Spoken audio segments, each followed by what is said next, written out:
Je connais le Créateur du monde. Notre souci, c'est que tout un chacun de nous connaisse le Seigneur Jésus-Christ.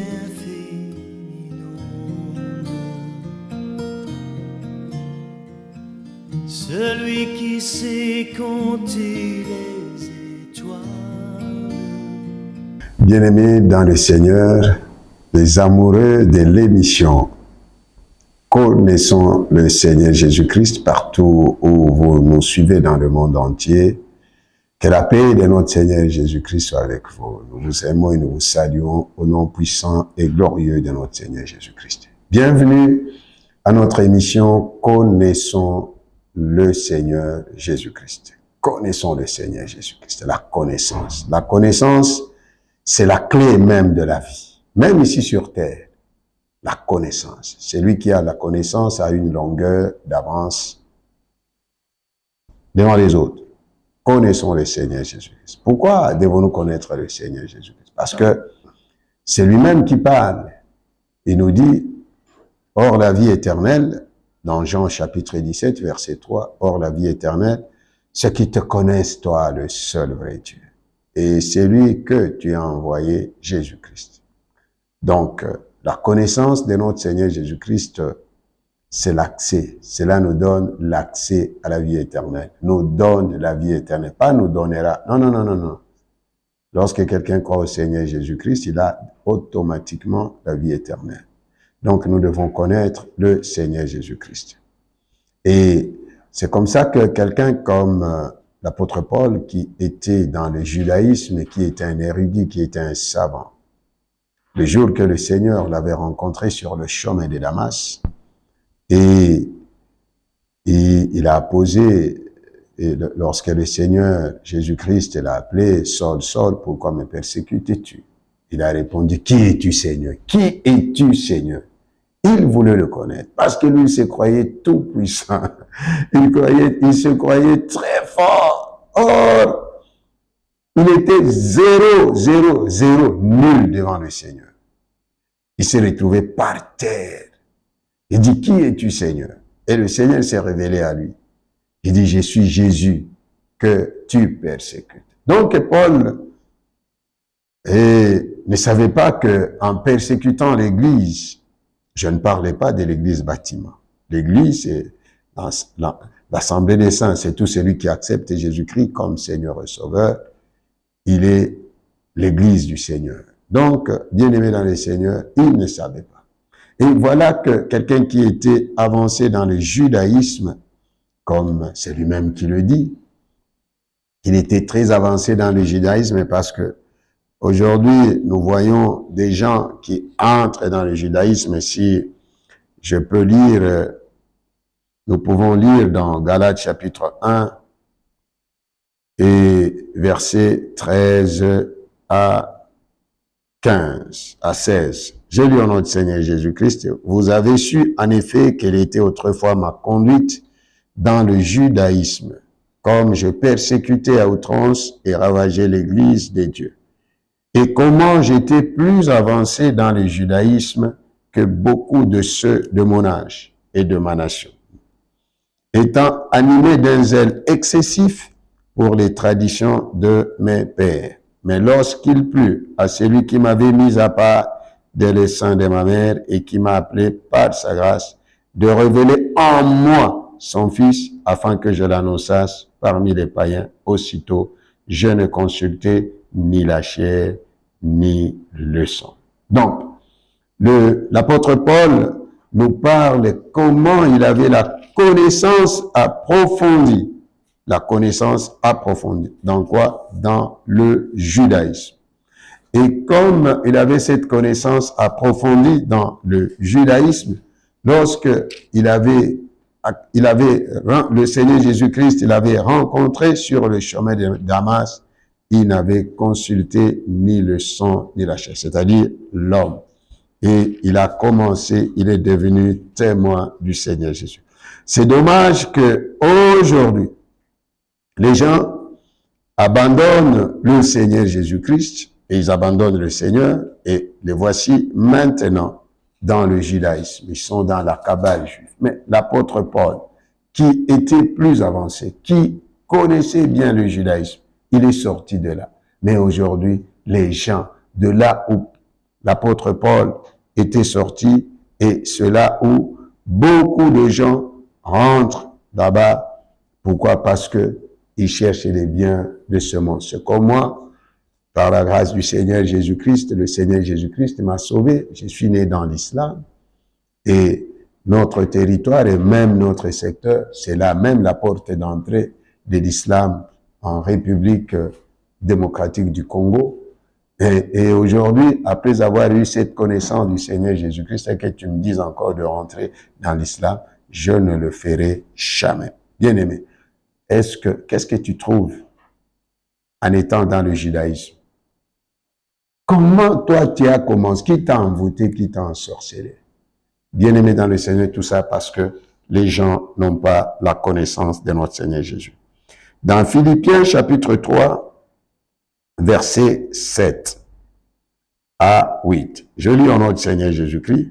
Mais ces choses qui étaient pour moi des gains, je les ai regardées comme une perte à cause de Christ. Et même, je regarde toutes choses comme une perte à cause de l'excellence de la connaissance de Jésus-Christ, mon Seigneur, pour lequel j'ai renoncé à tout et je les regarde comme de la boue afin de gagner Christ. Alléluia. L'apôtre Paul dit ces choses qui étaient pour lui comme des gains, bénéfices, profits. Et il les a regardés comme une perte à cause de l'excellence de la connaissance de Jésus-Christ. Quand on a la connaissance du Seigneur Jésus-Christ, des choses là, que l'on voyait que c'est meilleur, ce sont des meilleures choses, ce sont des meilleures bénédictions, des meilleurs profits.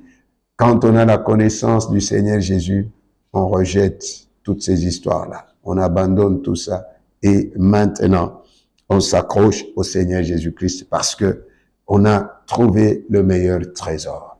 Le meilleur trésor. C'est comme ça que même le Seigneur, parlant des champs, la parabole des champs, quelqu'un qui a trouvé un champ avec des perles, il vend tout ce qu'il a afin de gagner ça. Bien-aimé, nous devons abandonner, nous devons renoncer. Mon frère, ma sœur, Jésus revient bientôt. Il y a de ces choses-là auxquelles tu dois renoncer. Pourquoi? Parce que tu as la connaissance. Tu peux pas renoncer aux choses viles, des choses sans importance si tu n'as pas la connaissance de notre Seigneur Jésus-Christ. Mais Paul, qui était connu des grands, qui était un grand persécuteur, qui avait un zèle excessif dans la tradition de ses pères. Et c'est pourquoi même il y a des gens qui tuent les gens, qui tuent les autres à cause des religions. Or, il n'y a aucune religion qui sauve. Le salut, c'est en Jésus-Christ, en croyant à Jésus-Christ comme Seigneur et Sauveur. Et maintenant, et même je regarde toutes choses comme une perte. Est-ce que tu peux pas voir la Kabbale juive là comme une perte? Tu peux pas voir la sorcellerie comme une perte? Est-ce que tu peux pas abandonner ces choses-là? Et c'est la raison pour laquelle notre émission a pour objectif la connaissance de notre Seigneur Jésus-Christ. Si tu as la connaissance de notre Seigneur Jésus-Christ, tu feras comme Paul qui a fait quoi? Et même je regarde toutes choses comme une perte dans Philippiens 3:8 à cause de l'excellence de la connaissance de Jésus-Christ.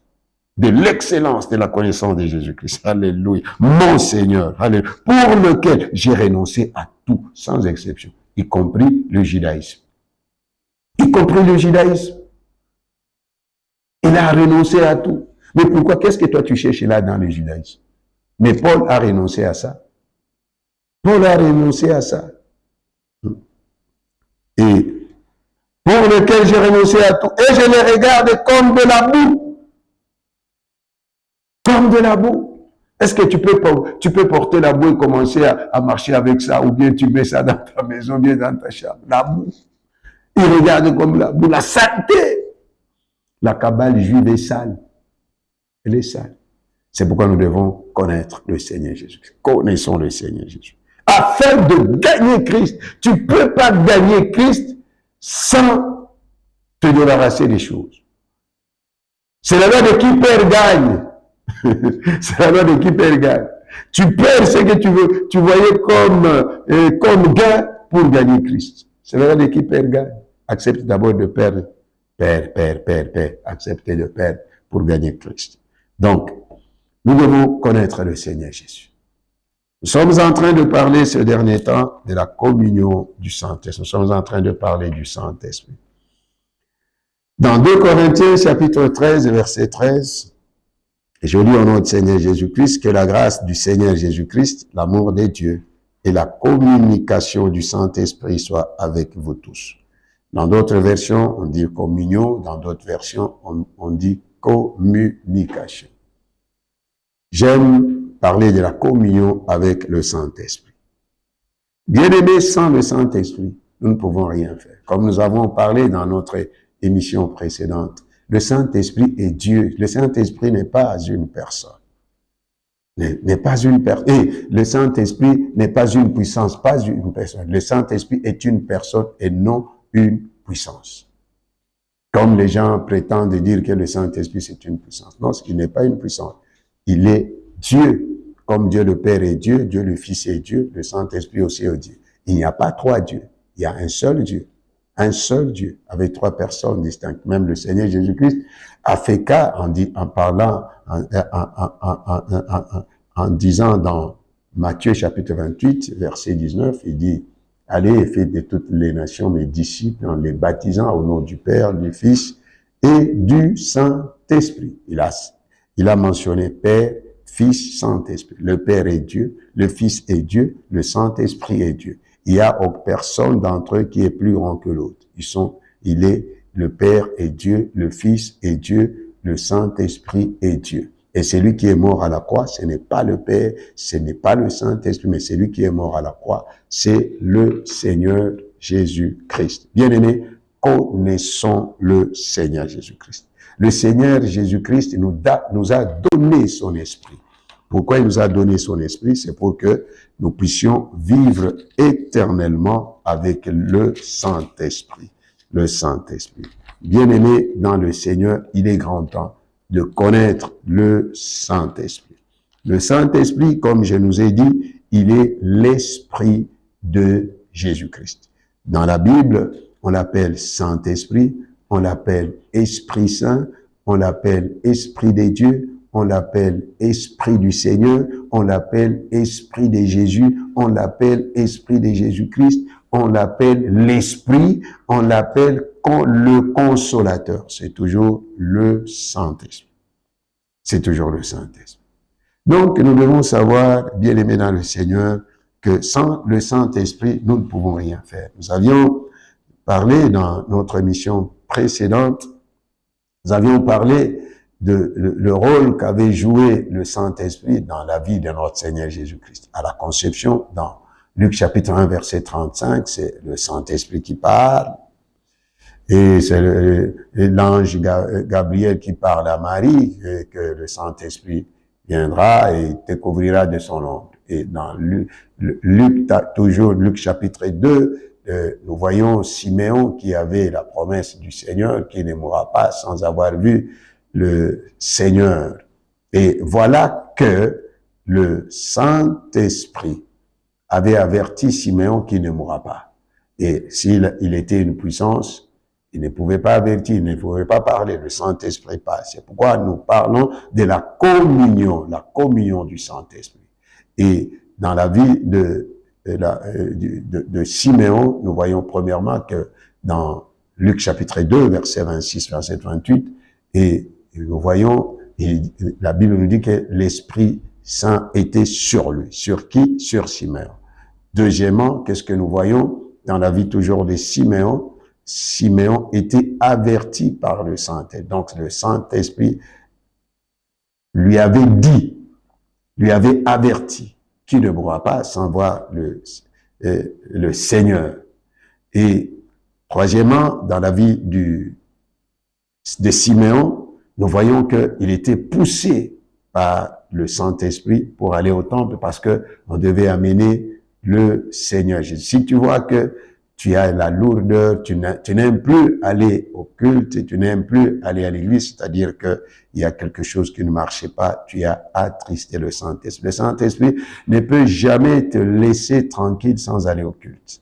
Et nous voyons dans Luc chapitre 3, où le Seigneur Jésus était dans les eaux de baptême, versets 21-22, lorsqu'il priait, qu'est-ce qui était arrivé? Premièrement, le ciel s'ouvrit et le Saint-Esprit descendit sur lui sous une forme corporelle. Et voilà que après le baptême du Saint-Esprit et le baptême d'eau et le baptême du Saint-Esprit dans les eaux du Jourdain, le Seigneur Jésus dans Luc chapitre 4 verset 1, la Bible nous dit, Jésus est rempli du Saint-Esprit, fut conduit par l'Esprit dans le désert pour être tenté par le diable. Donc, le Seigneur Jésus était rempli. Nous avons besoin de la plénitude du Saint-Esprit. Désirons la plénitude du Saint-Esprit. Désirons la plénitude du Saint-Esprit. Désirons la plénitude du Saint-Esprit. Et désirons aussi être conduits par le Saint-Esprit. Le Seigneur Jésus était rempli du Saint-Esprit et conduit par le Saint-Esprit. Toujours dans Luc chapitre 4, nous voyons au verset 14, Jésus revêtu de la puissance du Saint-Esprit. Donc le Seigneur Jésus était revêtu de la puissance du Saint-Esprit. Et toujours dans Luc chapitre 4, verset 18, il dit, l'Esprit du Seigneur est sur moi, car Dieu m'a oint pour annoncer la bonne nouvelle aux pauvres. Donc, même dans la vie, le Seigneur Jésus-Christ dépendait du Saint-Esprit. Qui te conduit? Qui te conduit? Si le Saint-Esprit ne te conduit pas, alors c'est très dangereux. C'est pourquoi, bien aimé dans le Seigneur, si le Seigneur Jésus lui-même était conduit par le Saint-Esprit, était rempli du Saint-Esprit, il était revêtu de la puissance du Saint-Esprit, comme la Bible nous dit dans Luc chapitre 4, verset 14, revêtu de la puissance du Saint-Esprit. Et alors, comment est-ce qu'il peut être la puissance? Comme au moment où lui-même, dans Luc chapitre 4, verset 14, Jésus revêtu de la puissance de l'Esprit, retourna en Galilée. Et nous voyons même dans l'exercice ministériel dans Matthieu chapitre 12, verset 28, c'est le Seigneur Jésus-Christ qui dit, parce que on lui a reproché que lui chassait les démons par Belzébul, prince des démons, et il dit dans Matthieu 28 et Matthieu 12, verset 28, il dit, mais si c'est par l'Esprit des dieux que je chasse les démons, le royaume des dieux est donc venu vers vous. Donc, c'est-à-dire que même pour chasser les démons, c'est le Saint-Esprit qui chasse les démons. C'est pourquoi, bien aimé, nous devons avoir la connaissance de notre Seigneur Jésus-Christ. Pourquoi nous devons avoir la connaissance du Seigneur Jésus? Si nous avons la connaissance de notre Seigneur Jésus-Christ, nous aurons aussi la connaissance de son Esprit. Car le Saint-Esprit, il est l'Esprit de Jésus, il est l'Esprit du Seigneur, il est l'Esprit de Dieu. Alors, il veut que nous ayons l'étroite communion avec son Esprit. Pourquoi? Parce que sans le Saint-Esprit, nous ne pouvons rien. Et le Seigneur Jésus-Christ nous dit dans Jean chapitre 14, versets 16 à 17, « Et moi je prierai le Père, et il vous donnera un autre consolateur. » Parce que lui, il était le premier consolateur, le consolateur de la maison d'Israël, afin qu'il demeure éternellement avec vous. Pourquoi ne pas désirer quelqu'un qui va demeurer éternellement avec nous? Donc, et que ce soit sur la terre, que ce soit dans l'éternité. Donc, le Saint-Esprit va demeurer éternellement avec nous. C'est pourquoi nous devons désirer le Saint-Esprit.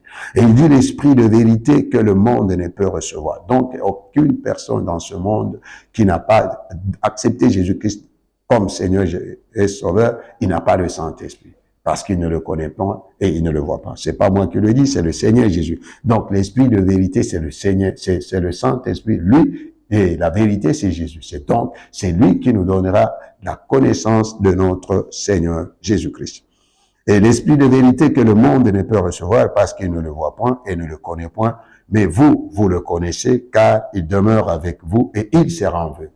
Il sera en vous. Comment ne pas désirer, comment ne pas aimer quelqu'un qui demeure éternellement avec nous, quelqu'un qui est avec nous et quelqu'un qui est en nous et qui est avec nous. Donc le Saint-Esprit, il est avec nous et il est en nous. Alléluia. C'est pourquoi il n'y a personne qui peut prétendre à lui seul avoir le Saint-Esprit. Non, ça c'est du mensonge. Donc, le Saint-Esprit. Bien aimé, nous devons aimer le Saint-Esprit.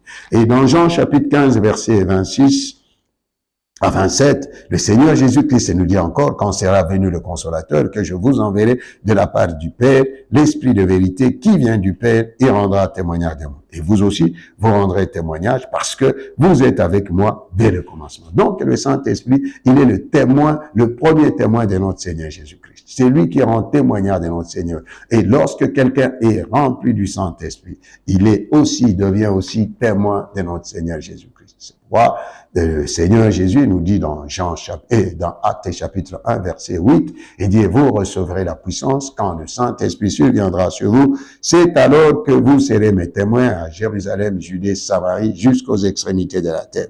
Et dans Jean chapitre 16, verset 7 à 8, le Seigneur Jésus-Christ nous dit, nous pouvons aller jusqu'au 11e verset, au 13e verset. Cependant, je vous dis la vérité, il vous est avantageux que je m'en aille, car si je ne m'en vais pas, le Consolateur ne viendra pas vers vous, mais si je m'en vais, je vous l'enverrai. Regarde, il nous dit, il vous est avantageux que je m'en aille. Il dit, c'est le Seigneur Jésus-Christ qui nous sait pourquoi nous devons avoir la connaissance. Il dit, il vous est avantageux que je m'en aille. Tout le monde a besoin d'avantages, même ceux qui travaillent partout, nous avons besoin d'avoir beaucoup d'avantages. Et pour nous, il nous était avantageux que le Seigneur Jésus-Christ parte. Et parce que lorsqu'il est parti, il nous a envoyé le Saint-Esprit. Et s'il n'était pas parti, le Saint-Esprit ne serait pas venu. Donc, c'est-à-dire que le Saint-Esprit n'est pas une puissance, il est Dieu. Il est Dieu. Il est Dieu. Et quand il sera venu, il convaincra le monde en ce qui concerne le péché, la justice et le jugement. Donc, le rôle du Saint-Esprit dans le cœur de nos croyants, c'est convaincre le monde en ce qui concerne le péché, la justice et le jugement. En ce qui concerne le péché, parce qu'ils ne croient pas en moi. La justice, parce que je vais au Père et que vous ne me verrez plus. Le jugement, parce que le prince de ce monde est jugé, c'est-à-dire le diable. J'ai encore beaucoup de choses à vous dire, mais vous ne pouvez pas les porter maintenant. Quand le Consolateur sera venu, l'Esprit de vérité, il vous conduira dans toute la vérité. Alléluia. Car il ne parlera pas de lui-même, mais il dira tout ce qu'il aura entendu et il vous annoncera des choses à venir. Toujours le Saint-Esprit. Il nous donne encore ici la mission que doit jouer maintenant le Saint-Esprit dans le croyant en Jésus-Christ. Il dit, quand le Consolateur sera venu, l'Esprit de vérité, il vous conduira dans toute la vérité.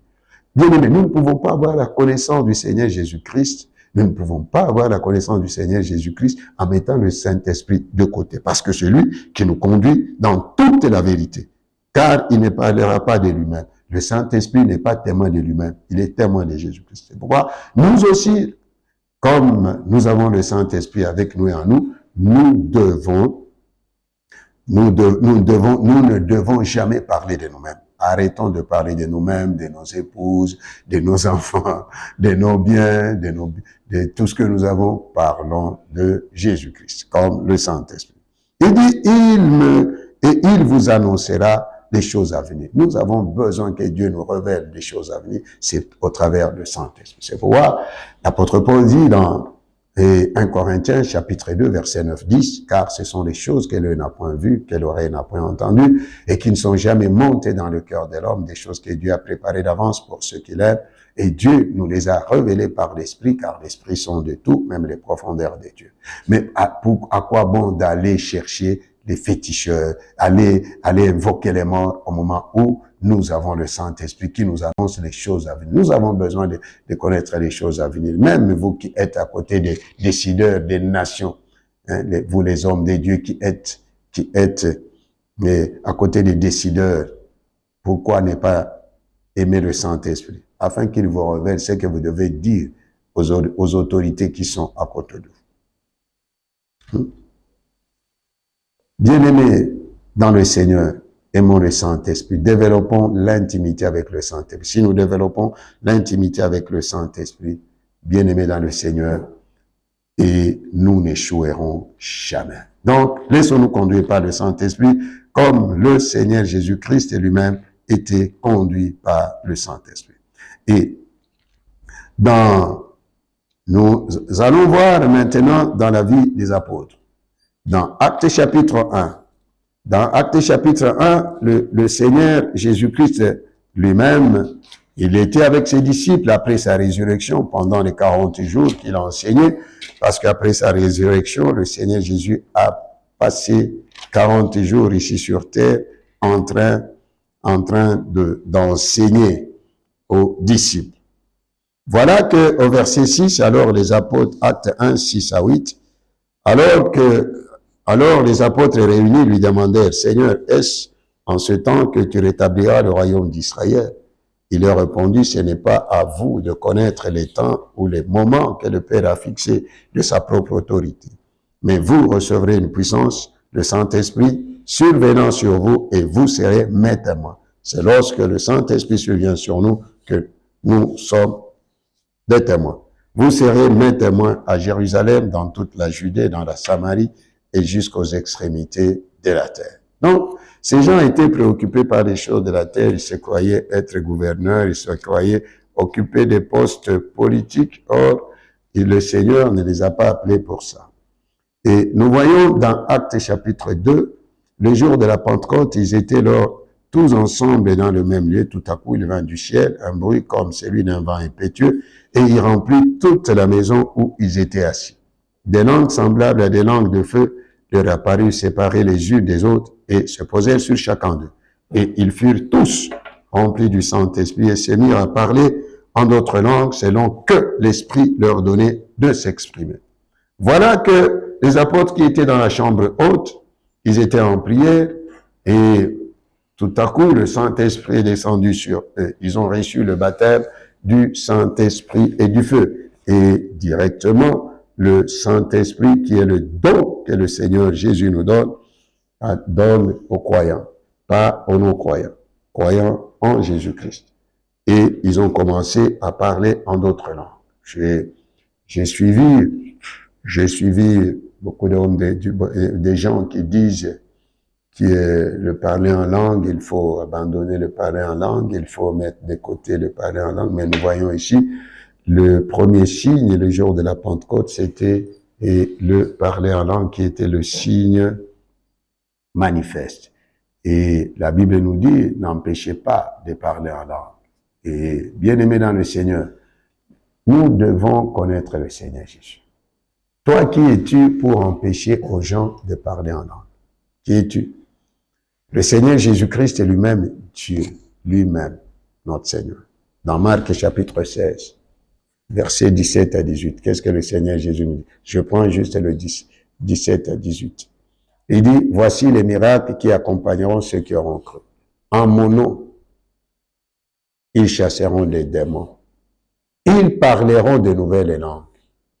Et toi, tu dis, tu empêches aux gens de parler en langue, au moment où ce sont des paroles qui sont sorties de la bouche du Seigneur Jésus. Bien-aimé, je t'encourage à désirer, si toi tu ne pries pas en langue, tu ne parles pas en langue, je t'encourage à aspirer, à désirer ta communion avec le Saint-Esprit et que le Saint-Esprit te donne le don de parler des nouvelles langues. Que personne ne t'empêche de parler en langue. Si lui ne parle pas en langue, c'est son problème, ça. C'est son problème.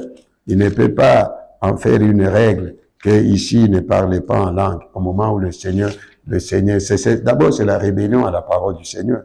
Tu te rebelles, tu commences à corriger le Seigneur. Le Seigneur Jésus dit, voici les miracles qui accompagneront ceux qui auront cru.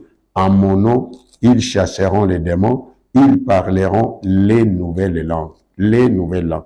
Ils parleront les nouvelles langues. Et toi, tu dis, allez, fermez vos bouches ici, ne parlez pas en langue. Qui es-tu pour dire aux gens, de ne pas parler en langue? 1 Corinthiens chapitre 14, verset 39. Je lis au nom du Seigneur Jésus-Christ. Ainsi donc, frères, aspirez au don de prophétie et n'empêchez pas de parler en langue. Et n'empêchez pas de parler en langue. Mais toi, tu empêches aux gens de parler en langue. Pourquoi? Si toi, tu ne parles pas, c'est pas avoir une grande église ou une notoriété que toi, tu as maintenant le monopole de l'évangile, que tu peux dire aux gens et de ne pas faire ce que le Seigneur Jésus-Christ a dit. Qui es-tu? Qui es-tu? Le Seigneur Jésus dit dans Marc 16, 17 à 18, voici les miracles qui accompagneront ceux qui auront cru. En mon nom, ils chasseront les démons, ils parleront les nouvelles langues. Les miracles qui accompagneront tous ceux qui auront cru, sans exception. Sans exception. Tous ceux qui auront cru, sans exception. Y compris toi. Y compris toi. Toi, tu ne fais pas l'exception. Si tu as cru au Seigneur Jésus, parle en langue. Chasse les démons, parle en langue. Parle en langue. Il faut désirer. Il faut désirer. La Bible nous dit d'aspirer au don. Et de parler en langue, c'est le don, c'est parmi l'un des dons du Saint-Esprit. Bien aimé. Et nous voyons maintenant le même Pierre là, qui avait régné le Seigneur lorsqu'il était revêtu de la puissance du Saint-Esprit. Il était rempli du Saint-Esprit, baptisé du Saint-Esprit et du feu. Lui qui avait régné le Seigneur Jésus, lui qui avait peur devant les gens, il a reçu la puissance du Saint-Esprit. Il s'est levé, il a commencé à parler de Jésus. Sa première prédication, nous voyons, il a commencé à parler. Je prends toujours dans Actes chapitre 2. Dans Actes chapitre 2, verset 32, 33. Je lis au nom du Seigneur Jésus. C'est Jésus que Dieu, c'est dans la prédication de Pierre, c'est Jésus que Dieu a ressuscité. Nous en sommes tous témoins. Élevé par la droite de Dieu, il a reçu du Père le Saint-Esprit qui avait été promis et il a répandu comme vous le voyez et l'entendez. Bon, c'était le jour de la Pentecôte où le Saint-Esprit, il y avait l'effusion du Saint-Esprit.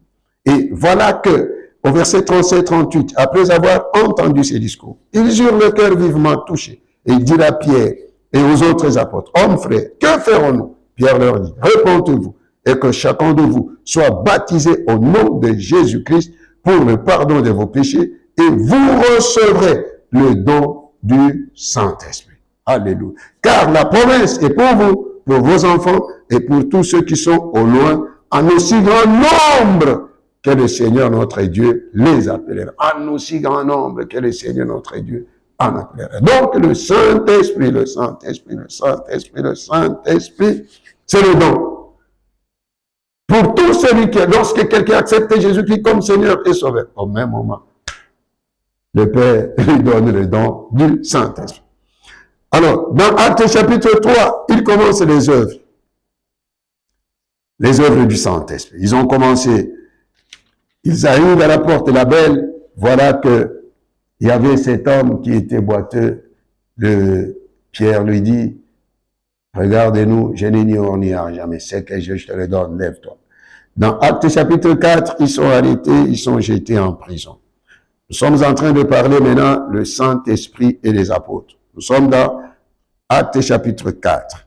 Actes chapitre 4, verset 27, et verset 25 et verset 25. Je lis en notre Seigneur Jésus. Là, c'est Pierre qui parle. C'est toi qui as dit par le Saint-Esprit. Alors, je nous dis, arrêtez de dire que le Saint-Esprit est une puissance. Une puissance ne peut pas parler. C'est toi qui as dit par le Saint-Esprit, par la bouche de notre Père, ton serviteur David. Pourquoi c'est tumulte parmi les nations et ses vaines pensées parmi les peuples. Le Saint-Esprit. Qui a parlé par la bouche de notre Père David.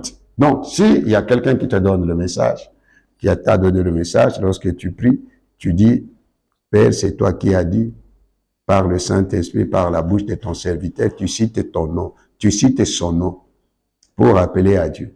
Amen. Nous voyons encore dans Actes chapitre 5, dans Actes chapitre 5, c'est l'histoire de Ananias, verset 3, Actes 5, 3.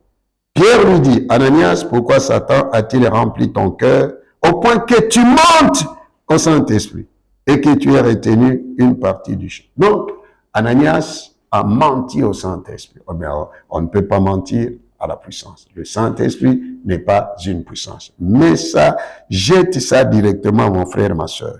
Le Saint-Esprit est Dieu. Amen.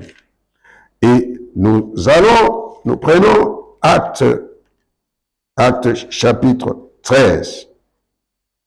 Acte 13, il y avait dans l'église d'Antioche des prophètes, verset 1 à 2, d'Antioche, des prophètes et des docteurs Barnabas, Simeon appelé Niger, Lucius de Cyrène, Manaël, qui avaient été élevés avec Hérode le tétrarque et Saul, pendant qu'ils servaient le Seigneur dans leur ministère et qu'ils jeûnaient. Le Saint-Esprit dit, mettez-moi à part Barnabas et Saul pour l'œuvre à laquelle je les ai appelés. C'est le Saint-Esprit qui parle.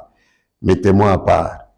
Donc, il a choisi Paul et Barnabas. Au verset 4, Barnabas et Saul, envoyés par le Saint-Esprit, descendirent à Célestie. Donc, même Paul et Barnabas et Saul étaient envoyés par le Saint-Esprit. Dans Acte chapitre 15, verset 28. Car il a paru bon au Saint-Esprit et à nous de ne vous imposer d'autres charges que ce qui est nécessaire. Donc, même pour la prise de décision, il a fallu le Saint-Esprit. Bien-aimés, nous avons besoin du Saint-Esprit. Nous avons besoin du Saint-Esprit. Nous avons besoin du Saint-Esprit. Même pour la prise de décision. Le Saint-Esprit. Et dans 2 Pierre 1, 21, la Bible nous dit que c'est poussé par l'Esprit que les hommes ont parlé de la part de Dieu. Ce n'est pas par l'homme, quelqu'un qui se réveille et commence à parler. Même les enseignements, même les prédications, même les prophéties, même le don et même la parole de connaissance, la parole de sagesse, c'est toujours poussé par le Saint-Esprit. Alléluia. Donc, c'est pour nous dire que, bien-aimés dans le Seigneur, nous devons avoir la connaissance de notre Seigneur Jésus-Christ. Le Saint-Esprit, il est l'Esprit de Jésus. Nous regardons dans l'Ancien Testament. C'est là où nous allons nous limiter aujourd'hui parce que nous devons connaître le Saint-Esprit qui est l'Esprit du Seigneur. Nombre chapitre 31. Nombre chapitre 31.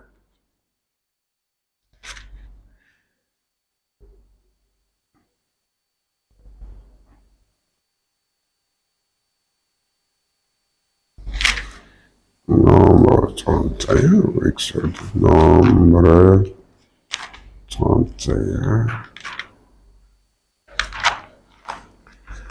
Nous sommes toujours en train de parler du Saint-Esprit. Le Saint-Esprit est Dieu. Et comme le Saint-Esprit est Dieu, c'est pas Nombre, plutôt, excuse-moi, c'est Exode 31. Exode 31, versets 1 à 5. Je lis au nom de notre Seigneur Jésus-Christ. Nous pouvons aller jusqu'au 6e verset. L'Éternel parla à Moïse et dit, sache que j'ai choisi Betsaël, fils d'Uri, fils de Hur, de la tribu de Juda. Je l'ai rempli de l'Esprit des dieux, de sagesse, d'intelligence et de savoir pour toutes sortes d'ouvrages. Je l'ai rendu capable de faire des inventions, de travailler l'or, l'argent et les reins, de graver les pierres à enchâsser, de travailler le bois et d'exécuter toutes sortes d'ouvrages. Et voici, je lui ai donné pour aide Oliab, fils d'Ahaïl, Samak, de la tribu de Dan. J'ai mis de l'intelligence dans l'esprit de tous ceux qui sont habiles pour qu'ils fassent tout ce que je t'ai ordonné. Dans Exode 35, 35.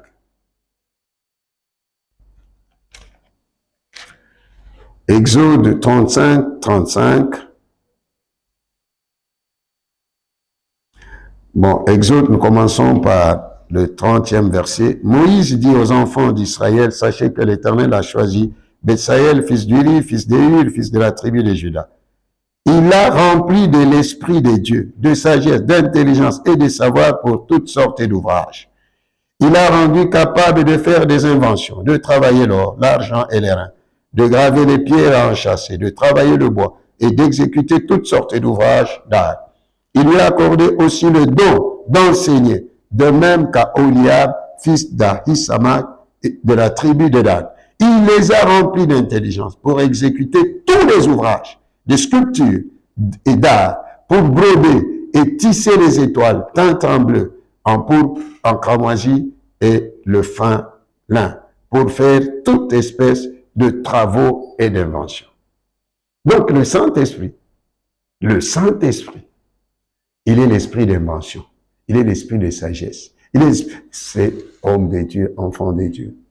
Bien-aimés dans le Seigneur, nous devons prendre conscience que nous avons besoin des enfants de Dieu qui doivent inventer les choses. Le Saint-Esprit, il est l'esprit d'invention. Il ne se limite pas seulement dans le parler en langue. Non, dans les inventions, dans toutes sortes de travaux. C'est pourquoi nous avons besoin du Saint-Esprit. Nous avons besoin des tailleurs remplis du Saint-Esprit, des cordonniers remplis du Saint-Esprit, des architectes remplis du Saint-Esprit, des menuisiers remplis du Saint-Esprit, des mécaniciens remplis du Saint-Esprit, des caméramens remplis du Saint-Esprit, des enseignants remplis du Saint-Esprit. Bien-aimés, aimons le Saint-Esprit, développons la communion du Saint-Esprit.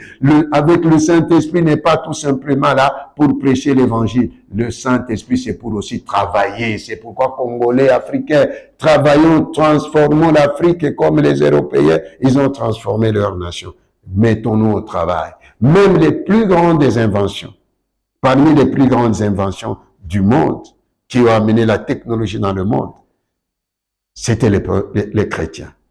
Que Dieu, nous allons prier pour que Dieu nous remplisse du Saint-Esprit, qu'il donne aux Congolais, qu'il donne aux Gabonais, qu'il donne aux Africains. Surtout les Africains n'aiment pas travailler. Tout le monde devait être député, tout le monde aime la politique. Ils abandonnent les champs, même agronomes remplis du Saint-Esprit, mécaniciens, commerçants remplis du Saint-Esprit. Prions pour la communion avec le Saint-Esprit. Dieu l'amour t'ordonne. Merci pour nous avoir parlé. Ce matin, je prie au Père pour que tu nous remplisses du Saint-Esprit, tu nous remplisses de sagesse, d'intelligence, d'invention, de création, de créativité, Seigneur, pour faire tous les ouvrages dans tous les domaines de la vie pour que l'Afrique se développe. Seigneur, Saint-Esprit, et ouvre l'intelligence, que ça soit dans des sociétés minières, que nous soyons capables de transformer nos matières premières, Seigneur, en Afrique, en République démocratique du Congo, que nous soyons capables de transformer, Seigneur, nos produits agricoles. Seigneur, le Saint-Esprit, il est l'esprit d'invention, il est l'esprit dans tous les travaux. Nous te demandons, Père, merci Seigneur, au nom de Jésus. Amen. Nous sommes à la fin de notre émission. Si tu n'as pas encore donné ta vie au Seigneur, donne ta vie au Seigneur Jésus. Jésus revient bientôt. Si tu te conduisais seul, prends maintenant la décision d'abandonner la direction de ta vie entre les mains du Saint-Esprit. Que le Saint-Esprit nous conduise. Que le Saint-Esprit maintenant nous conduise, que nous sachions faire, avant de faire quoi que ce soit, dit Saint-Esprit et moi, faisons. Donc même pour les travaux, le Saint-Esprit, il est l'esprit d'invention. Que Dieu nous bénisse. Nous sommes à la fin de notre émission. Connaissons le Seigneur Jésus-Christ. Aujourd'hui, nous avons parlé du Saint-Esprit, la communion avec le Saint-Esprit. Il fera de toi un expert. Il fera de toi un excellent dans tous les domaines de la vie. Ce n'est pas tout simplement dans le ministère. Non. Congolais, réveillons-nous. ne soyons pas tout simplement remplis du Saint-Esprit et nous refusons de travailler. Gabonais, Africains, réveillons-nous, nous avons le Saint-Esprit, l'esprit de sagesse, l'esprit d'intelligence, l'esprit d'invention, de créativité dans tous les ouvrages. Nous, on a parlé de la sculpture, de l'art, partout dans le domaine. Même toi joueur, joue, le Saint-Esprit et toi. Ok, nos programmes de culte, c'est tous les mardis, nous avons culte prière, tous les mercredis, culte des femmes restaurées, tous les jeudis, culte d'enseignement, tous les samedis, jeunesse restaurée de 17h à 19h et tous les dimanches de 9h30 à 12h, sauf les derniers dimanches du mois, où nous prions pour l'Afrique, pour la RDC, pour la nation congolaise, pour l'Afrique, le monde, l'Église et les familles. Et là, c'est sur route de Matadi numéro 1 en Bizaozone et Kinshasa Ngaliema dans l'ancienne salle de cinéma Bois-Noir. Si Jésus ne revient pas, nous allons nous retrouver. Et si Jésus revient, rencontrons-nous dans les airs avec le Seigneur. Où passeras-tu ton éternité? Si tu dis que Jésus tarde à venir, Jésus revient.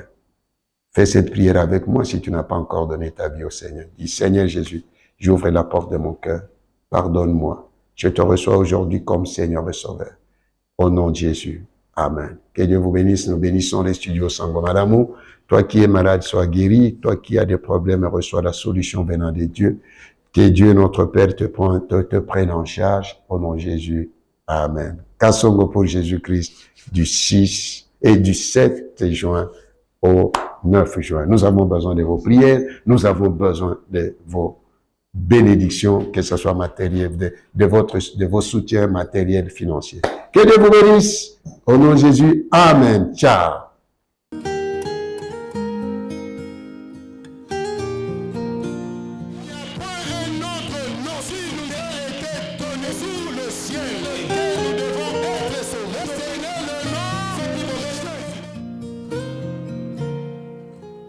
Je connais le Créateur du monde.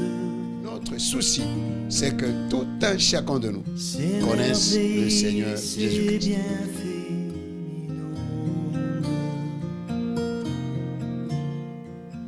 Celui qui sait compter les étoiles.